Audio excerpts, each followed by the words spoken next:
नमस्कार, मैं Ashutosh Rana crime petrol के नए अध्याय शातिर क्रिमिनल में आप सभी का हार्दिक स्वागत करता हूं। इस श्रृंखला में हम ऐसे अपराधियों की बात करेंगे जिनकी कोई भी गतिविधियां अपराधियों जैसी नहीं होती है, मगर जब इनके अपराध सामने आते हैं तो बड़े बड़े अपराधी भी इनके सामने छोटे लगने लगते हैं। जब आप इनके क्राइम करने के तरीके को देखेंगे तो आपकी रूह तक कांप जाएगी कि इंसानी दिमाग किस तरह से आपको अचंभित करने की क्षमता रखता है। हमारे आसपास की दुनिया हर गुजरते दिन के साथ ज्यादा खतरनाक होती जा रही है। इस खतरनाक हो रही दुनिया में पुलिस ही हमारा एकमात्र सहारा है, जिससे हम उम्मीद करते हैं कि वो अपराधों को रोकेगी और अगर कोई अपराध हो जाता है तो वो उसे सुलझाएगी भी। लेकिन कई बार ऐसा होता है कि तमाम कोशिशों के बावजूद अपराधी पुलिस की पकड़ में नहीं आते, क्योंकि ऐसे अपराधी अपराध करते हैं और अपनी पहचान छिपाकर सामान्य जीवन में घुल मिल जाते हैं। और ऐसे अपराधियों को ढूंढना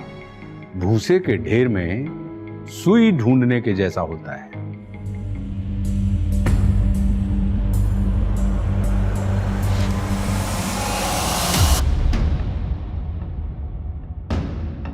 देखिए मिस्टर रजत, मैं आपकी कंडीशन को देख के आपको एडवाइस कर रहा हूं। आपका कैंसर 4th स्टेज में है।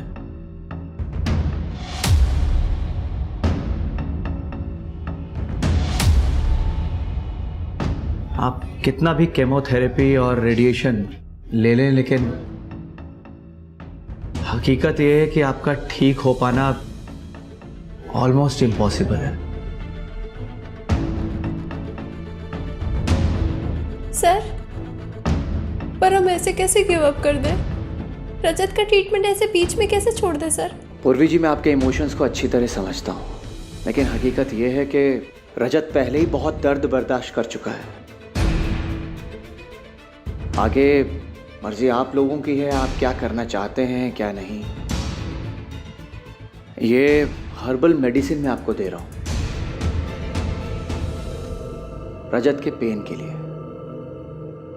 मेरी आपको सलाह होगी कि आप ऊपर वाले से दुआ करें, अच्छे की उम्मीद करें, लेकिन बुरे के लिए तैयार रहें।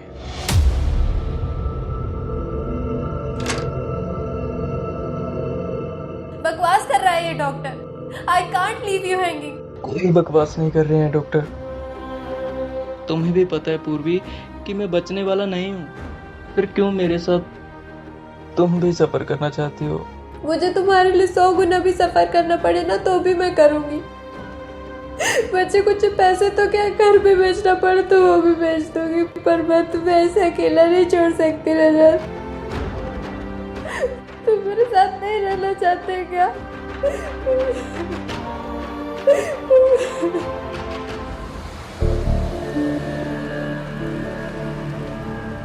ओए बिल दे रे। लो भाई जी 650। भांग खाए हो कि लूट मची है, लूट लो। लूट किस बात की भाई जी? जो है सब लिखा है बिल में। अबे तू लाख रुपए लिख देगा तो क्या तुझे लाख रुपए दे दूंगा इस 2 कौड़ी के खाने के? ये पकड़, खाना सड़ा गला खिलाएंगे, पैसे पूरे मांगेंगे। अरे भाई जी, इतने की तो आप शराब पी गए। ओए जितना दे दिया उसी में तसल्ली कर। पर भाई जी रुको। ओए हट।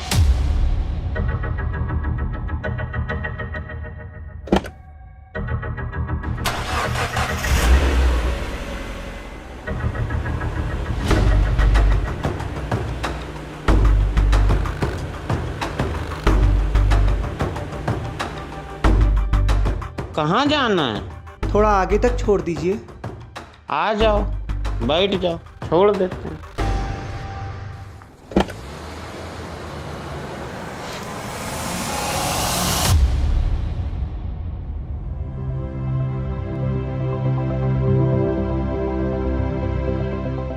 ऑफ कोर्स रजत का इलाज हो सकता है। रजत को 4th नहीं 3rd स्टेज का कैंसर। विटामिन ट्रीटमेंट के बाद हम लोग कीमो स्टार्ट करेंगे। हाँ, बट आप लोगों को थोड़ा पेशेंस रखना पड़ेगा। हम रखेंगे सर, आप जैसे कहेंगे ना हम वैसे करेंगे। गुड।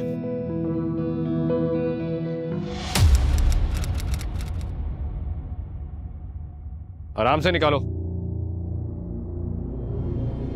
यही रखो। गला कटा हुआ है। जी सर। बॉडी को सर्च करो।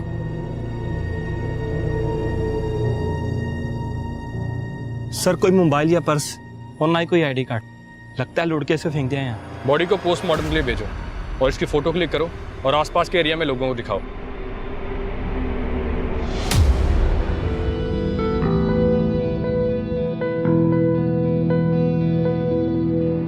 हाँ, इंश्योरेंस है रजत का आपकी कंपनी से। अगर आप पैसे नहीं भरोगे तो कौन भरेगा?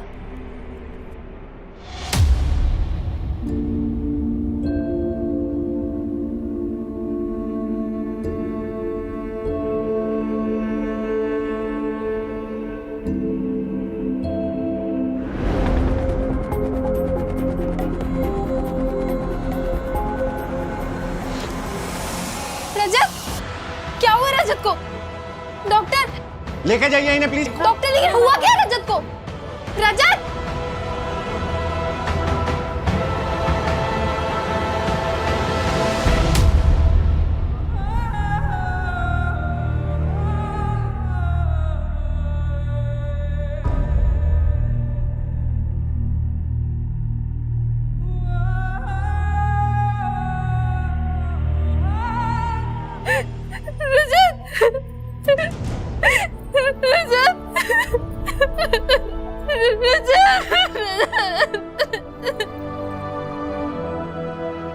रजत को क्या हुआ? आपने तो कहा था कि वो ठीक हो जाएगा। सब कुछ ठीक था।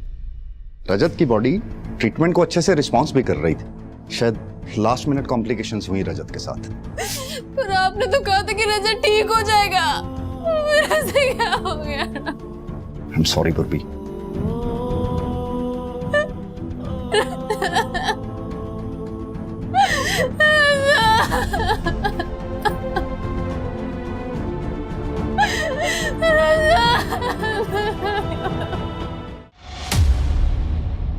हाँ सर, मैं पहचानता हूँ इसको।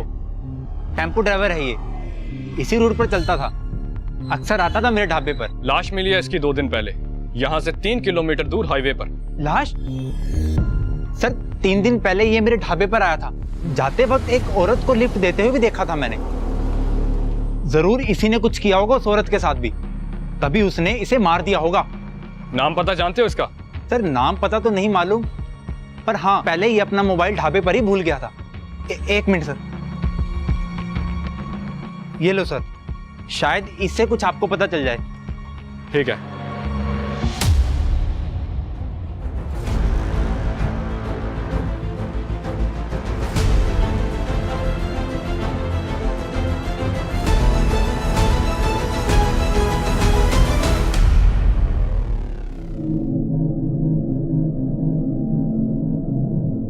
आपकी बच्ची को अर्जेंटली हार्ट ट्रांसप्लांट की जरूरत है।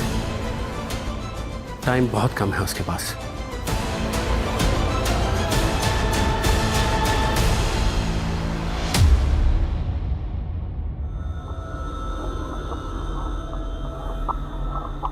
जी आप कौन? मेरी बेटी पीहू इस हॉस्पिटल में एडमिट है और आपके पिताजी की वजह से उसकी जान बचाई जा सकती है। कैसे?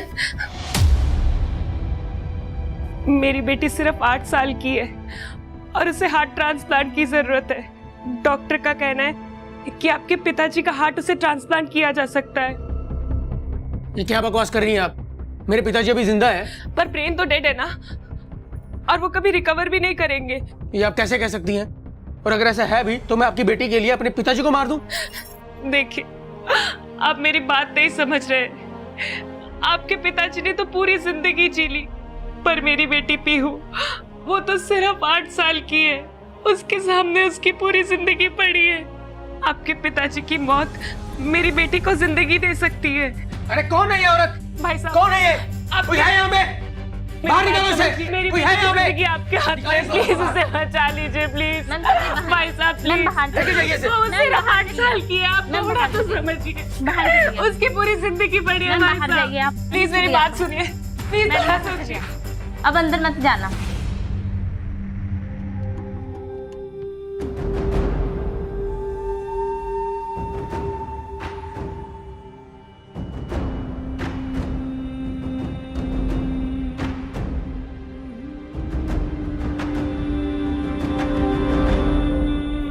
रुको।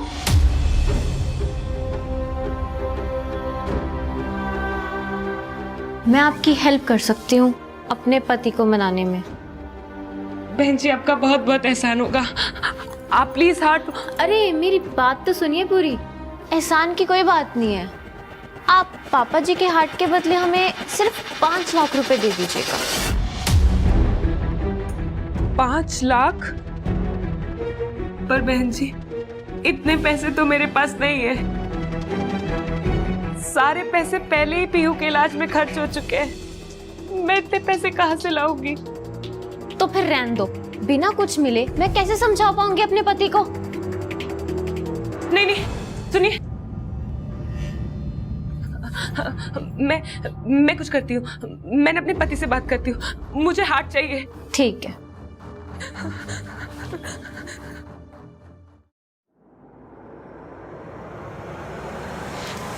हेलो।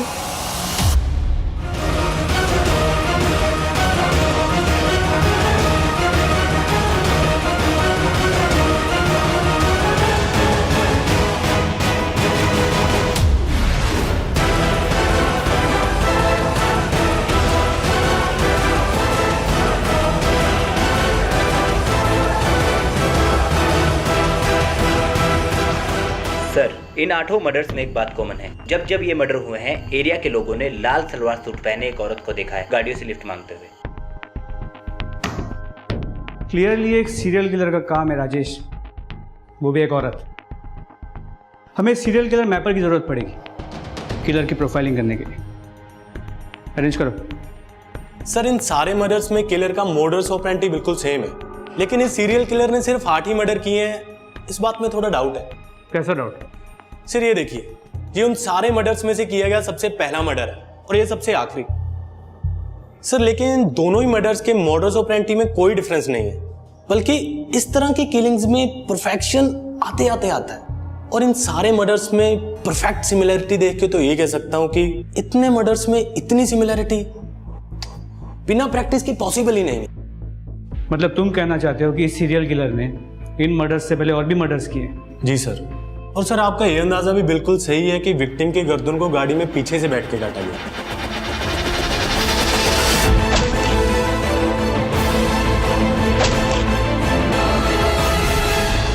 क्योंकि सर ये देखिए, ये सारे कट के मार्क्स फ्लैट ना होकर सर्कुलर हैं और लंबे भी, जैसे गर्दन को पीछे की तरफ से खींच के रेता गया। क्या ये मर्डर्स कोई औरत कर सकती है? सर बिल्कुल कर सकती, क्योंकि पीछे की तरफ बैठ के मारने के लिए ज्यादा फोर्स की जरूरत नहीं पड़ी होगी विक्टिम को कंट्रोल करने के लिए। मगर हाँ, वो फोर्स इतनी भी कम नहीं होगी कि कोई भी औरत इसे आसानी से कर ले। अगर वाकई में ये सीरियल किलर कोई औरत है तो पक्का वो कोई अच्छी कदकाठी वाली औरत होगी।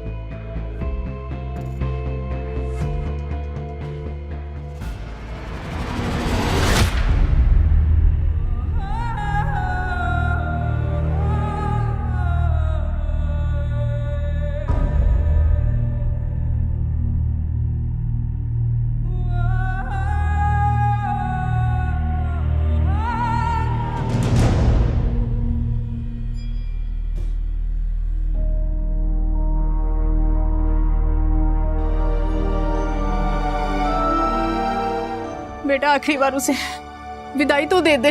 नहीं माँ, नहीं। रजत ने प्रॉमिस किया था कि वो लड़ेगा अपनी जिंदगी के लिए, मेरे साथ रहेगा, पर उसने अपना प्रॉमिस तोड़ दिया। वो मेरे साथ ऐसे कैसे कर सकता है? माँ,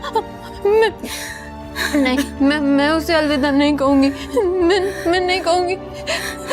विशाल ले जाओ अपने भाई को, ले जाओ रजत को यहाँ से। मैंने ले जाओ रजत को।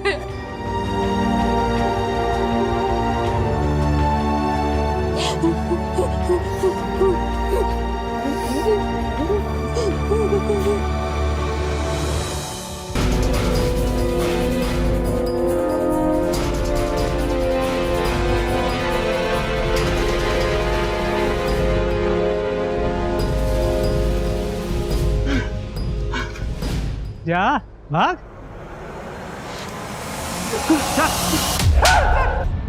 बोल। सर मैं सच कह रहा हूँ सर, मैंने कुछ नहीं किया सर, मैंने किसी टैक्सी वाले का खून नहीं किया सर। तो जिस टैक्सी ड्राइवर की डेड बॉडी हमें मिली है उसकी टैक्सी तेरे पास कैसे आई? बोल। पिछले 1 साल से चोरी की गाड़ियों का कलर और चेसिस नंबर बदल के बेच रहा था ना तू? सोच रहा था कभी पकड़ा नहीं जाएगा, लेकिन इस बार तूने जल्दी में चेसिस नंबर बदलना भूल गया। साहब मैंने कुछ नहीं बदला सर, कुछ भी नहीं बदला सर, मुझे गाड़ियाँ वैसे ही मिली थी जैसे आपको मिली है सर। फिर ये सारी गाड़ियाँ तेरे पास आई कहाँ से तेरे पास? सर कॉल आते थे उन गाड़ियों को उठाने के लिए, और कॉल पर ही अलग अलग जगह का एड्रेस दिया जाता था। उन गाड़ियों को उठाने के बाद पेमेंट वही रखने के लिए बोलते थे साहब।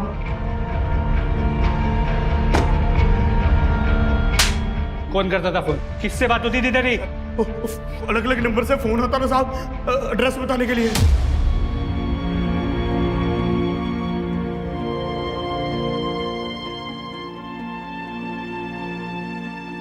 बेटा कुछ खा ले, ऐसे कब तक बिना खाए पिए जागती रहेगी?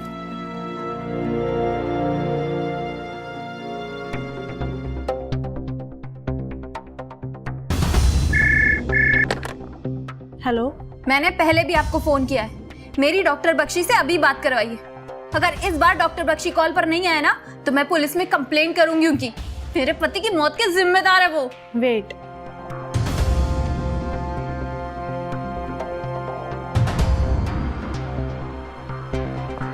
अब किस लिए फोन किया आपने यहाँ पे? आपको अच्छे से पता है कि मैंने आपको क्यों फोन किया है।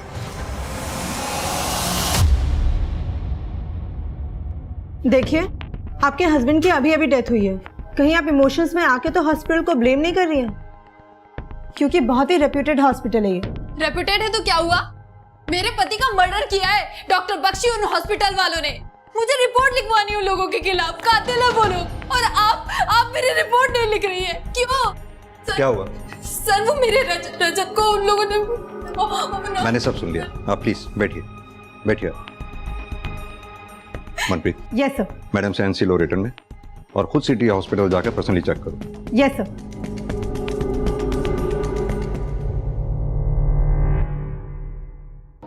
मैम, रजत को बचाने के लिए हम जो कुछ कर सकते थे हमने वो सब कुछ किया, पर वो नहीं बच पाया। कैंसर तो आपको पता है कितनी अनप्रेडिक्टेबल सी बीमारी है, न जाने कब क्या हो जाए। झूठ बोल रहे हैं आप। ये रजत को कैंसर ने नहीं मारा, बल्कि आपने और आपके हॉस्पिटल ने मारा है। मैं ना कुछ छोड़ो, बाहर जाइए आप, प्लीज बाहर जाइए, लेके जाओ इन्हें। झूठ बोल रहे हैं ये। रजत को बचाने का वादा किया था इन लोगों ने। मैं छोड़ूंगी नहीं, मैं किसी को नहीं छोड़ूंगी, मैं किसी को भी नहीं छोड़ूंगी। देखिए रजत ना तो पहला ऐसा पेशेंट है जिसकी डेथ मेरे हॉस्पिटल में हुई है, और ना ही पूर्वी कोई पहली ऐसी रिलेटिव है जो इस तरह से हंगामा कर रही है। हाँ, रजत की मौत पे मुझे भी डाउट है। डाउट है? पूर्वी मुझसे पैसे मांग रही है रजत की मौत के हर जाने के तौर पर। डॉक्टर बख्शी, मेरे पास जितने भी पैसे थे वो सब रजत के इलाज में खर्च हो गए। मेरे पास कुछ भी नहीं है, मैं अपने खर्चे कैसे उठाऊं? आपको तो कंपनसेशन देना ही होगा, चाहे ऐसे या वैसे।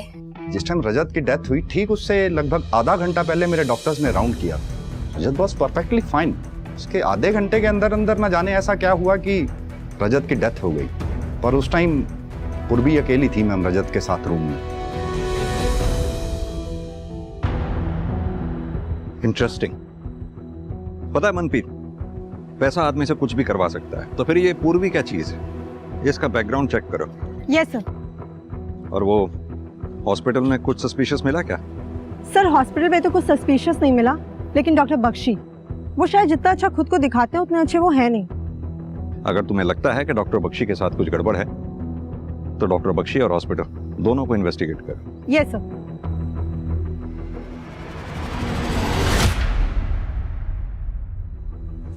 सर मुझे पैसों की जरूरत है, और आप ऐसे कैसे मना कर सकते हैं मुझे पैसे देने से? हेलो,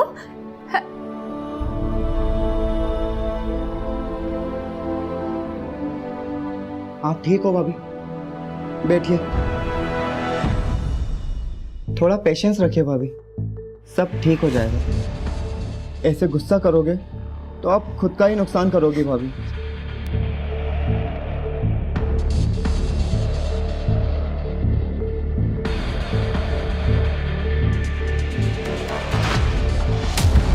मुझे पता है मुझे क्या करना है। तुम ना ज्यादा सिंपैथी मत दिखाया करो और मुझसे दूर से बात किया करो। बार बार यहाँ मत आया करो, चले जाओ यहाँ से।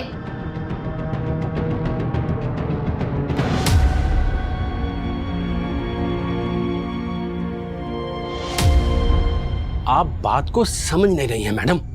हॉस्पिटल में जगह नहीं है दूसरे पेशेंट्स के लिए, और आपकी बेटी का एक ही इलाज है, हार्ट ट्रांसप्लांट, और वो आप अरेंज नहीं कर पा रही हैं। आप एक काम करिए, या तो इसको आप घर ले जाइए और इसके साथ टाइम स्पेंड करिए प्लीज। आपको समझ में आ रहा है आप क्या बोल रहे हैं? मरने के लिए ले जाऊं अपनी बेटी को घर? मैं आपसे बोल रही हूँ कि एक दिन का टाइम और दे दीजिए। मेरे हस्बैंड कर रहे हैं पैसों का इंतजाम इसके हार्ट ट्रांसप्लांट के लिए। आप समझ क्यों नहीं रहे हैं? बस एक दिन, या तो आप हार्ट अरेंज करिए या फिर इसको आप घर ले जाइए प्लीज। पीहू बेटा, पापा सब ठीक कर देंगे। मैं जानती हूँ माँ।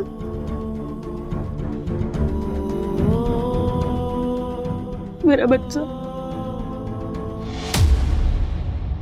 ज्ञान के मर्डर केस में हमारे पास एक ही सस्पेक्ट है, वो ढाबे वाला वीरू, जिसका झगड़ा हुआ था ज्ञान के साथ। ओए जितना दे दिया उसी में तसल्ली कर। अरे पर भाई जी रुको। ओए हट। बाकी पुलिस स्टेशन से कुछ पता चला? हाँ सर, हाईवे पे हो रही लूटपाट की गैंग के बारे में पता किया। गैंग के बारे में क्या पता चला? सर गैंग के बारे में कुछ खास पता नहीं चला, लेकिन पिछले 1-2 सालों में कई पुलिस स्टेशन में ज्ञान जैसे ही सिमिलर मर्डर केसेस रिपोर्ट हुए हैं, जिनमें से ज्यादातर विक्टिम की पहचान नहीं हो पाई है सर। और जिन 1-2 विक्टिम की पहचान हुई भी थी, उनके केस को रैंडम लूटपाट की केस की तरह इन्वेस्टिगेट किया गया। अगर ये ढाबे वाला वीरू उस ज्ञान को नहीं पहचानता और उस लाल सूट वाली औरत के बारे में हमें नहीं बताता, तो हम भी शायद इस केस को एक रैंडम केस की तरह ट्रीट कर रहे होते। सर अब क्या करें? पहले तो हमें यह पता करना है कि ये वीरू सच बोल रहा है या सिर्फ हमें बहका रहा है। तुम ऐसा करो, बाकी के पुलिस स्टेशन से जो भी सिमिलर केस रिपोर्ट हुए हैं उनकी डिटेल मंगवाओ और उसे आपस में टैली करो। देखो कोई लीड मिलती है या नहीं। जी सर।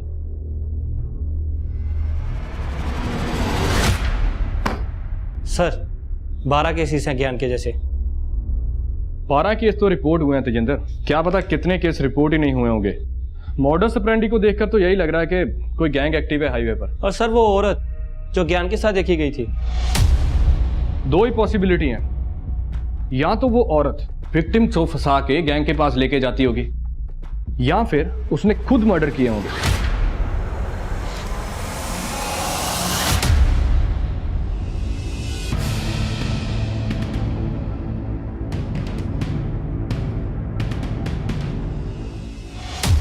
सर 8 विक्टिम्स की पोस्टमार्टम रिपोर्ट स्टडी कर रहा था, लेकिन उसमें भी कुछ खास मिला नहीं था इन्वेस्टिगेटिव टीम्स को। सर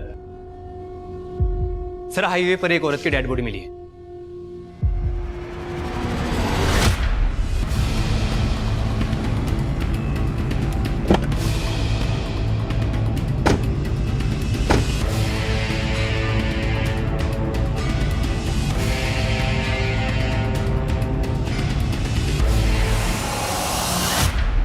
सर लाल सूट, सर ये कहीं हुई तो नहीं? बॉडी को बाहर निकाल। बॉडी को सबसे पहले तुमने देखा था? जी सर, मैं बस यहाँ से जा रहा था तो मेरी नजर पड़ी सर। तो जब यहाँ आए बॉडी के आसपास किसी को देखा? नहीं सर, यहाँ पर कोई भी नहीं था।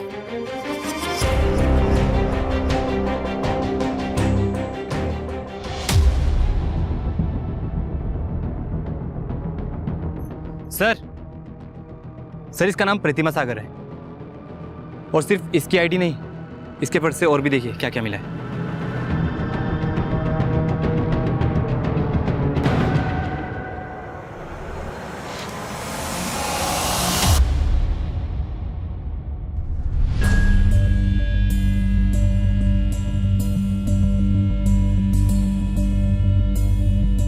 सुनो यहाँ, ये प्रतिमा सागर यहीं रहती है? जी प्रतिमा यहीं रहती हैं, लेकिन काफी दिन से दिखाई नहीं दी।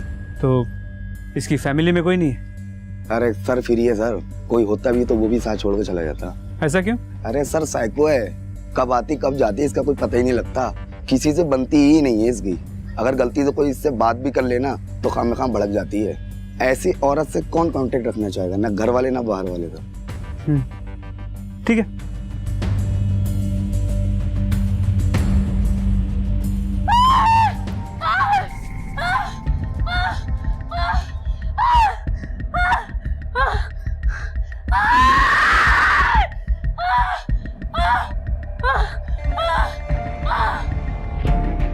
मुझे तो अभी भी यकीन नहीं हो रहा रीवा कैसे मान गई आपकी बात, जो डिलीवरी के लिए हॉस्पिटल के बजाय ये होम बर्थ का ऑप्शन चुना, जबकि उसकी प्रेगनेंसी पहले से इतनी कॉम्प्लिकेटेड है।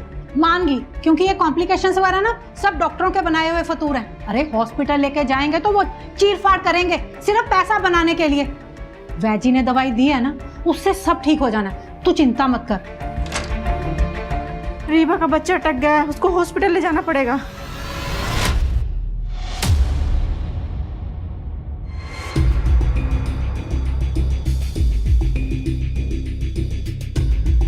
We want justice. We want justice. We want justice. We want justice. We want justice. We want justice. अरे हटिए, हटिए, प्लीज प्लीज प्लीज प्लीज हटिए, सिक्योरिटी स्ट्रेचर लाओ प्लीज।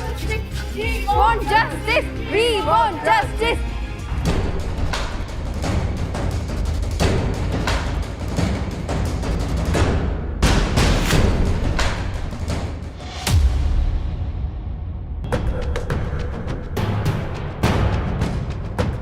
मत रीवा, सब ठीक होगा, कुछ नहीं होगा तुम्हें।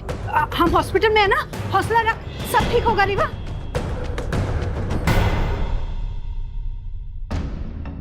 मैं ना वैजी को फोन करती हूँ, वो जरूर कोई दवा बताएंगे। किसी को फोन नहीं करेंगे आप, पहले रीवा और मेरे बच्चे की जान खतरे में डाल चुकी हैं आप। अरे तुम तो ऐसे बोल रहे हो जैसे मुझे रीवा की कोई फिक्र ही नहीं। बेटी है वो मेरी। बेटी है?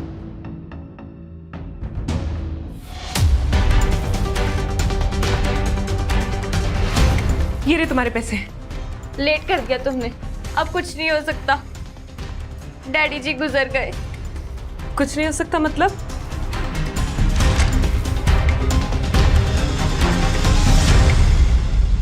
अब तो तुम्हारे ससुर मर गए ना, अब तो इजी हो जाएगा। नहीं हो पाएगा, डेथ हार्ट फेल होने से हुई है और तुम्हें तो हार्ट ही चाहिए था ना। परी मेरी सो रही है, पीहू मेरी सो रही है, परी रानी आएगी, पीहू को खिलाएगी, पीहू खुश हो जाएगी।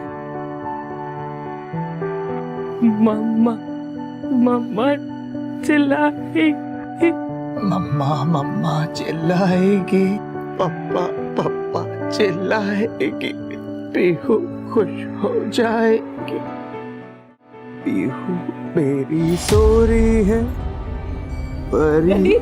हाँ? पीहू को क्या हो गया? ये सांस नहीं ले रही है। पीहू पीहू बेटा आंखें खोलो। बेटा पीहू, बेटा आंखें खोलो। क्या हो गया?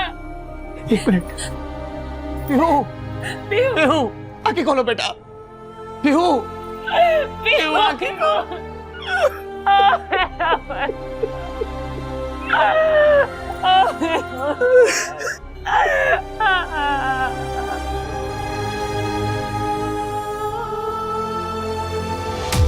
सारे प्रूफ प्रतिमा को हमारी सीरियल किलर बता रहे हैं, लेकिन मुझे कुछ सही नहीं लग रहा। यह भी तो हो सकता है कि ये सारे प्रूफ्स प्लान किए गए प्रतिमा के खिलाफ, ताकि हम हमारी इन्वेस्टिगेशन बंद करें। एक काम करते हैं, इस प्रतिमा के मर्डर केस को एक इंडिपेंडेंट मर्डर केस की तरह ट्रीट करते हैं और इसके किलर को ट्रेस करने की कोशिश करते हैं। एक बार ये किलर हाथ में आ गया तो प्रतिमा की असली कहानी भी सामने आ जाएगी। प्रतिमा की बॉडी हमें यहाँ मिली, तुम उस तरफ जाके पूछताछ करो, हम लोग इस तरफ देखते हैं। हो सकता है प्रतिमा के केस में कोई नया लीड मिले। ठीक है सर।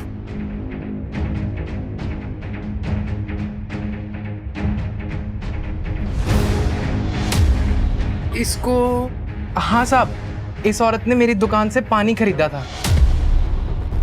भैया एक पानी की बॉटल देना, थोड़ा जल्दी दे दो।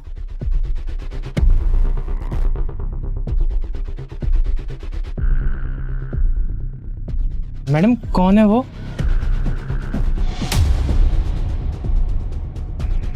कोई नहीं। कौन था वो आदमी? सब इतना तो नहीं पता, बहुत अंधेरा था, पर वो आदमी ना कद काठी से बहुत लंबा चौड़ा था। यानी कि मेरा शक सही था, कोई तो प्रतिमा का पीछा कर रहा था। उसी ने प्रतिमा को मारा और उसकी बॉडी पे सीरियल किलर होने के प्रूफ प्लांट करके खुद गायब किया। सर लग तो ऐसा ही रहा है। दुकानदार की डिस्क्रिप्शन के हिसाब से पीछा करने वाले की कदकाठी हमारे सीरियल किलर की प्रोफाइल से मैच कर रही है। प्रतिमा के मोहल्ले में जाके पूछताछ करो, देखो किसी ने कोई सस्पिशियस आदमी या औरत प्रतिमा के घर के पास देखा है कि जो कोई भी प्रतिमा को फॉलो कर रहा था वो प्रतिमा के अजीब बिहेवियर के बारे में जानता, और वो ये भी जानता था कि प्रतिमा के आगे पीछे कोई नहीं है। इसीलिए उसने प्रतिमा को हमारी सीरियल किलर बनाकर हमारी इन्वेस्टिगेशन को भटकाने की कोशिश की। हमें एक बहुत ही डेंजरस और स्मार्ट सीरियल किलर को ट्रेस करना है। हमें उसे जल्द से जल्द पकड़ना होगा, न जाने वो अपना अगला शिकार किसे और कहाँ करे। सर जिस पुलिस स्टेशन के ज्यूरिसडिक्शन में डेड बॉडीज मिली थी वो सभी हाई अलर्ट पर है। अलर्ट पर ही रखो उन्हें। सीरियल किलर आजाद घूम रहा है, जल्दी नहीं पकड़ा गया तो और भी मर्डर होंगे। Okay sir. पुलिस की दोनों टीमें सही रास्ते पर थी। एक खतरनाक सीरियल किलर जो उनसे अभी तक हमेशा एक कदम आगे था, उसे पकड़ने में पुलिस को एक बड़ा सुराग मिला कि सीरियल किलर कोई औरत नहीं बल्कि एक पुरुष था जो प्रतिमा का पीछा भी कर रहा था। सिर्फ ब्रेक थ्रू ही नहीं बल्कि पुलिस टीम का यह अंदाजा भी सही था कि जब तक इस सीरियल किलर को वो रोक नहीं पाते हैं तब तक और भी बहुत कुछ होने वाला है इस केस में। डेड बॉडी मिलने में थोड़ा वक्त लगेगा, तब तक आप घर जाइए, मैं आता हूं। जी मैंने सुना आपकी बीवी के बारे में। इन हॉस्पिटल वालों ने आपकी बीवी और बच्चे दोनों को मार दिया ना, जैसे मेरे रजत को मारा था। देखिए, आप हमें प्लीज अकेला छोड़ दीजिए। वी आर इन पेन, हम बहुत दुखी है, प्लीज चलो।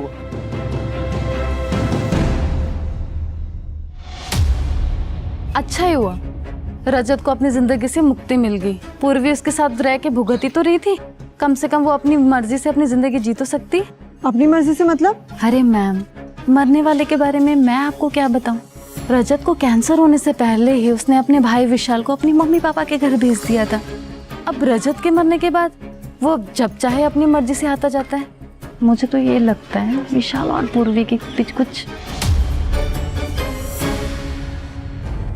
सिटी हॉस्पिटल के रिकॉर्ड में एक चीज बहुत ऑड है। क्या? शहर के बड़े बड़े और फेमस हॉस्पिटल्स में भी इतने ऑर्गन ट्रांसप्लांट नहीं हो रहे हैं जितने इस सिटी हॉस्पिटल में हो रहे हैं। इनफैक्ट पूर्वी के हस्बैंड रजत, उसके भी ऑर्गन ट्रांसप्लांट वही हुए थे। और सर पूर्वी, उसके बारे में हमें ये पता चला है। ये देखिए, ये तो रजत के इंश्योरेंस के पेपर है। बिल्कुल। और आप रजत की इंश्योरेंस को क्लेम करना चाहती हैं, वो भी जल्द से जल्द। हाँ तो इसमें गलत क्या है? मेरे पति के नाम पे इंश्योरेंस था और अब उसकी डेथ हो गई है। क्लेम नहीं करूंगी तो क्या करूंगी? गलत? इसमें कोई गलत नहीं है, बल्कि आपके और आपके देवर विशाल के बीच में जो भी कुछ चल रहा है, क्या वो सही है? क्या चल रहा है मेरे और विशाल के बीच में? कहना क्या चाहते हैं आप? यही कि आपके और विशाल के बीच में जो कुछ भी चल रहा था, इसी वजह से रजत ने विशाल को उसके माँ बाप के पास भेज दिया था, क्योंकि उसे शक था। बकवास कर रहे हैं आप ये।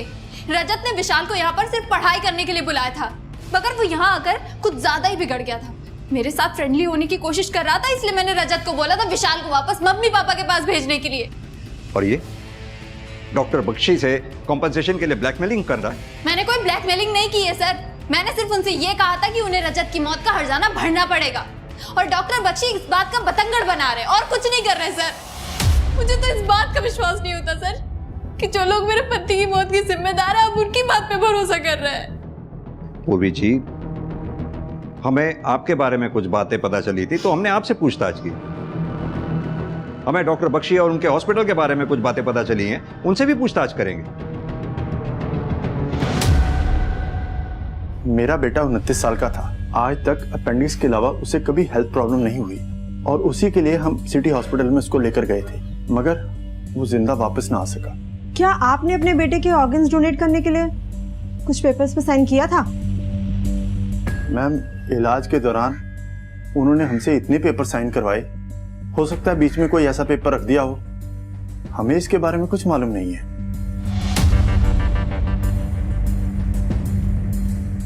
किडनी कौन दे रहा था ये जानकर मुझे क्या करना था मैम? सिटी हॉस्पिटल वालों ने बताया किडनी अवेलेबल है तो मैंने ट्रांसप्लांट करवा ली। कितना पैसा दिया था आपने ट्रांसप्लांट का? 3 लाख पड़े थे मैम। आधा पैसा ऑनलाइन दिया था, आधा कैश में। सर, मेरी बीवी रीवा को प्रेगनेंसी में पहले ही बहुत कॉम्प्लिकेशंस थी, फिर भी मेरी सास ने उसे इस देसी इलाज के चक्कर में फंसा दिया। अब आप ही बताइए, मैं अपनी बीवी की मौत का जिम्मेदार किसे मानूं? उस हॉस्पिटल को या अपनी सास को? मिस्टर शिव, एक बात बताइए, आपकी पत्नी रीवा के ऑर्गन्स डोनेट हुए थे? सर, जितने भी ट्रांसप्लांट हुए हैं मेरे हॉस्पिटल में सबके सब लीगल हैं। हमारे पास पेपर्स हैं, रिलेटिव की परमिशन है। लेकिन डॉक्टर बख्शी, सब केसेस में ट्रांसप्लांट के बेनिफिशरीज या रिलेटिव्स को पता ही नहीं था कि वो डोनेशन के पेपर पे साइन कर रहे हैं। दूसरी बात, ट्रांसप्लांट के बेनिफिशरीज से हाफ पेमेंट कैश में ली गई, जिसका हमें कोई ट्रेस नहीं मिला। कहां गया वो पैसा? ऐसा कैसे हो सकता है सर? हम कैश में डील ही नहीं करते, तो फिर कैश लेंगे क्यों? तो डॉक्टर बख्शी, अगर पैसा आपके पास नहीं है तो किसी के पास तो होगा ही। हमें आपका हॉस्पिटल सर्च करना होगा। अब आप हमें खुद सर्च करने देंगे या फिर हम कोर्ट से सर्च वारंट लेके आए? सर, जब कुछ गलत किया ही नहीं तो हम सर्च से क्यों डरेंगे? आप इत्मीनान से सर्च कीजिए।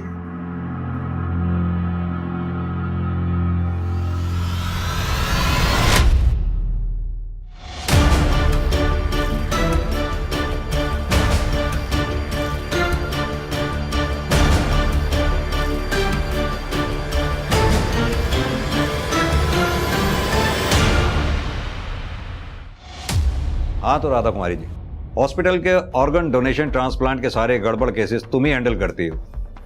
क्यों और कैसे? हॉस्पिटल में कोई और नर्स नहीं है क्या? सर, मेरा यकीन कीजिए, मैंने किसी को कुछ नहीं किया। मैं तो सिर्फ ऑर्गन डोनेशन के पेपर पर रिश्तेदारों की सिग्नेचर लेती थी। धोखे से? ये सारा उसका आइडिया था। वो पहले से ही जानता था कि कौन सा पेशेंट कब बनने वाला है। वो बस मुझे नाम मैसेज कर देता था और मैं सारे पेपर वर्क कंप्लीट कर लेती थी। सब बताए गए पेशेंट के मरने के बाद जिन्हें ऑर्गन चाहिए होते थे, मैं उनसे कैश लेके उसे 70% दे देती थी। मुझे तो सिर्फ 30 ही मिलता था सर। नाम क्या है उसका? नाम बताओ। सर, मुझे नहीं पता। वो सिर्फ मुझे पेशेंट का नाम मैसेज करता था और पैसे कहाँ छोड़ने हैं वो एड्रेस मैसेज करता था। जब तुम उसे जानती तक नहीं हो, इतना दावे के साथ कैसे कह सकती हो कि वो मेल था? सर, मैंने तो सिर्फ आइडिया लगाया है। वो औरत है कि मर्द मुझे नहीं पता। देखो राधा, इतना बड़ा कांड तुम अकेले तो कर नहीं सकते। शराफत से ये बताओ, इस इतने बड़े कांड में हॉस्पिटल का कौन कौन स्टाफ मेंबर तुम्हारे साथ शामिल है? सर, गार्ड रमेश और वार्ड बॉय सुखविंदर। सर, मेरा कोई कसूर नहीं है, मुझे छोड़ दीजिए, मैं बेगुनाह हूँ सर।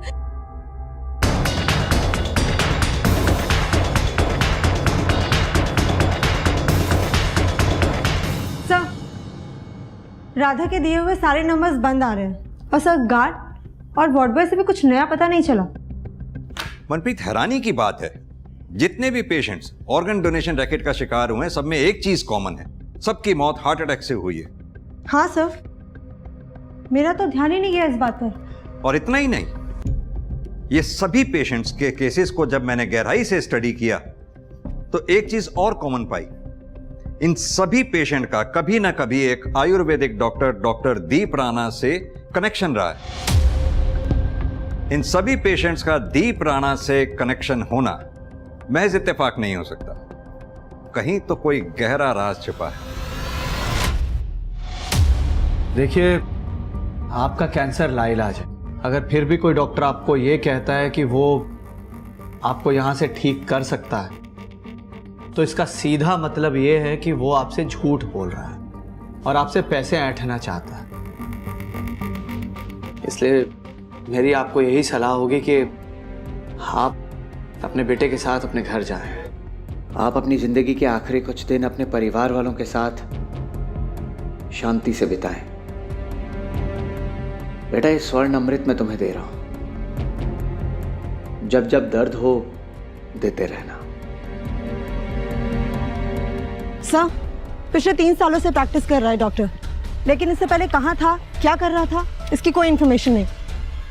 और उसकी डिग्री जेन्युइन है सर, लेकिन एक चीज़ बहुत स्ट्रेंज है इसके बारे में। इसकी फैमिली लाइफ के बारे में किसी को कुछ नहीं पता। इसके माँ बाप, इसके बीवी बच्चे, इसकी कोई इन्फॉर्मेशन नहीं।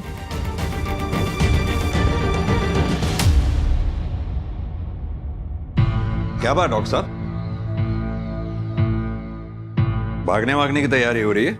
इंस्पेक्टर साहब, आप लोग यहाँ, और ये आप क्या कह रहे हैं? आई होप कि आपने सुना होगा कि सिटी हॉस्पिटल में कई सारे पेशेंट्स की मौत हार्ट अटैक से हो गई, और तो और उनके ऑर्गन्स भी डोनेट धोखे से करवाए गए। और डॉक्टर साहब, ताज्जुब की बात तो ये है कि सभी पेशेंट्स आपके हैं। आपने उन्हें सिटी हॉस्पिटल में रेफर किया था। तो नहीं करना चाहिए था क्या? देखिए इंस्पेक्टर, सिटी हॉस्पिटल एक शहर का रिप्यूटेड हॉस्पिटल है। पेशेंट्स को सेकंड ओपिनियन चाहिए होता है, इसलिए मैं उन्हें उस हॉस्पिटल में रेफर कर देता हूँ। इसमें कुछ गलत किया क्या मैंने? गलत नहीं किया होता तो ऐसे भाग तो नहीं रहे होते डॉक्टर साहब। मैं भाग नहीं रहा हूँ। मैंने अपने लैंडलॉर्ड को 1 महीने पहले ही इन्फॉर्म कर दिया था कि मैं यहाँ से जा रहा हूँ दूसरे शहर। आप चाहें तो उनसे पूछ सकते हैं। पूछ लेंगे, उनसे भी पूछ लेंगे।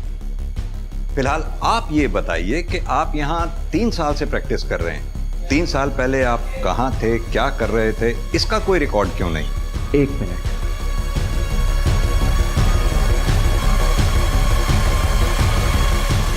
ये देख लीजिए आप देख लीजिए मैं कब कब कहाँ किस किस शहर में रहा और क्या कर रहा था, वो सब डिटेल है इसमें। ठीक है डॉक्टर साहब, फिलहाल हम ये डॉक्यूमेंट्स लेकर जा रहे हैं वेरिफिकेशन के लिए। लेकिन हाँ, जब तक हम कहें नहीं ये शहर छोड़कर जाइएगा नहीं। चलो मनप्रीत।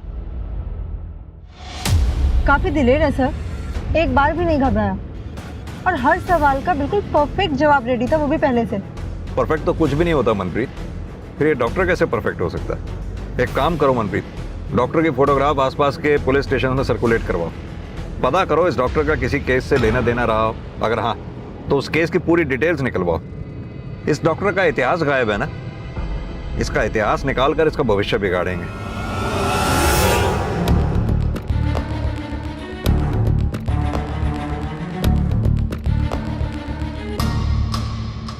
सर, हम उस सीरियल किलर को कभी ढूंढ नहीं पाए।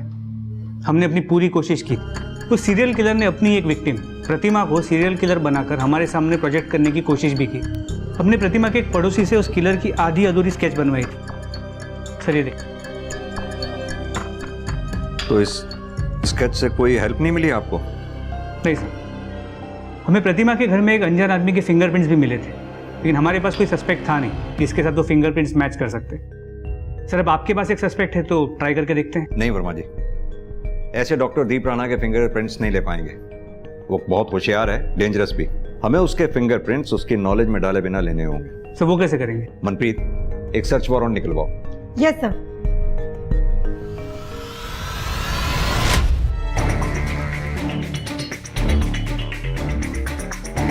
आप इंस्पेक्टर साहब अपना टाइम वेस्ट कर रहे हैं। आपके उस सीरियल किलर का राज मेरे इन बॉक्सेस में नहीं मिलेगा आपको। पता है हमें डॉक्टर साहब, हमें इन बॉक्सेस में कुछ नहीं मिलने वाला। सरकारी नौकरी है, फॉर्मेलिटी करनी पड़ती है।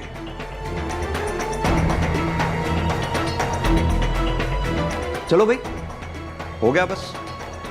ठीक है डॉक्टर साहब, जल्दी मुलाकात होती है। चलो मनप्रीत।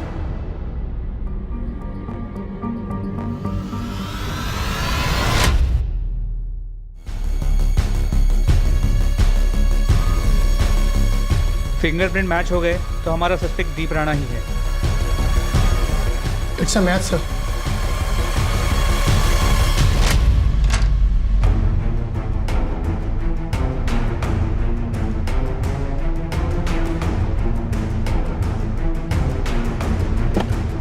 मैं क्रिमिनल कोई शौक से नहीं बना हूं। मेरी बच्ची जब हॉस्पिटल में थी तो किसी को भी उसकी जान की परवाह नहीं थी। सबको बस पैसा ही चाहिए था। मैं पैसे भी ले आया था पीहू के हार्ट ट्रांसप्लांट के लिए, मगर ट्रांसप्लांट होने से पहले ही वो बुढ़ा हार्ट अटैक से मर गया।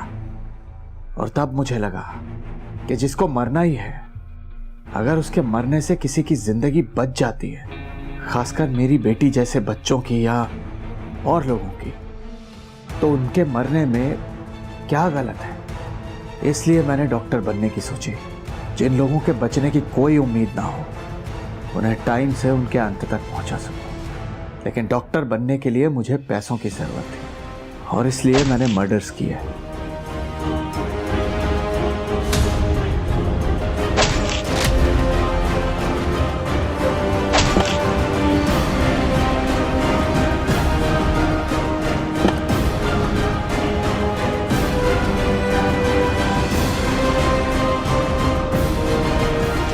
जब मैं डॉक्टर बन गया तो शांति से मरने में लोगों की हेल्प करने लगा। मैंने उन्हें बिना दर्द के और बिना तड़पाए मुक्ति दी, अपनी दवा से, जिसे पीकर उनका दिल धीरे होते होते आखिरकार बंद हो जाता था। मेरी बेटी को तो नहीं बचा पाया मैं, लेकिन हाँ, मेरी बेटी के ही जैसे ना जाने कितने ही लोगों को जिंदगी मैंने दी है। दूसरों को मारकर खुद को भगवान समझ बैठा है। कितने ही निर्दोष लोगों की जान ली है तूने, उन टैक्सी वालों की, उस प्रतिमा की। न जाने ऐसे कितने पेशेंट्स जिसमें से कई बच भी जाते अगर तू बीच में नहीं आता तो। कैसे बच सकते थे इंस्पेक्टर साहब? पैसे देकर, हाँ, दोनों हाथों से भर भर के पैसे देते और जिंदगी खरीद लेते। लेकिन मेरे एक सवाल का जवाब दीजिए आप लोग, उन लोगों का क्या जिनके अपने उन्हीं पैसों की कमी से मर जाते हैं? उन लोगों का क्या? अपनी पापों का ठीक रहा, अपनी बेटी की मौत के ऊपर मत डाल। 2012 से तूने 108 लोगों को मारा है। अगर सिर्फ डॉक्टर बनने के लिए पैसों की बात होती ना तो कब का रुक गया होता, मगर तू रुका नहीं। तो ये मुक्ति दे के मसीहा बनने की कहानी किसी ऐसे को सुनाना जो तुझे जानता ना हो, हमें नहीं। जगतार, लेके जाओ उसे।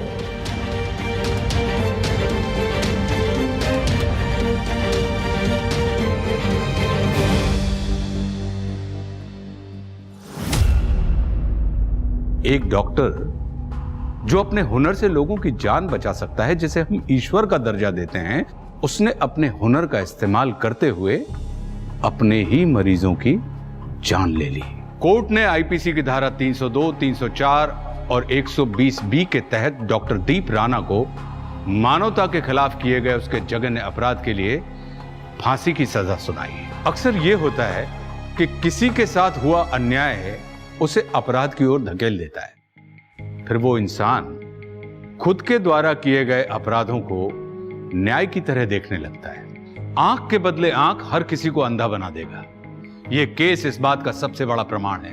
इतने सारे पीड़ित थे इस केस में क्योंकि एक आदमी को लगा कि यह उसकी बेटी का बदला है। बदले की भावना हम मन में रखकर सालों साल अपने जख्मों को खुद कुरेदते रहते हैं। ऐसे जख्म जो वक्त की मरहम से ठीक हो जाने थे, बदले की इच्छा से वो जख्म बार बार उभर कर सामने आने लगते हैं। बदला कभी भी किसी गलत को सही नहीं कर सकता है। इस बात को जो जितने जल्दी समझ लेता है, उसकी जिंदगी उतनी ही आसान हो जाती है। अब मैं आशुतोष राणा विदा लेता हूं आपसे। मैं फिर मिलूंगा आपसे एक ऐसी ही कहानी के साथ जो आपको रखेगी सतर्क और जिंदगी को सुरक्षित। तब तक अपना और अपनों का ख्याल रखिए और देखते रहिए क्राइम पेट्रोल सतर्क। जय हिंद।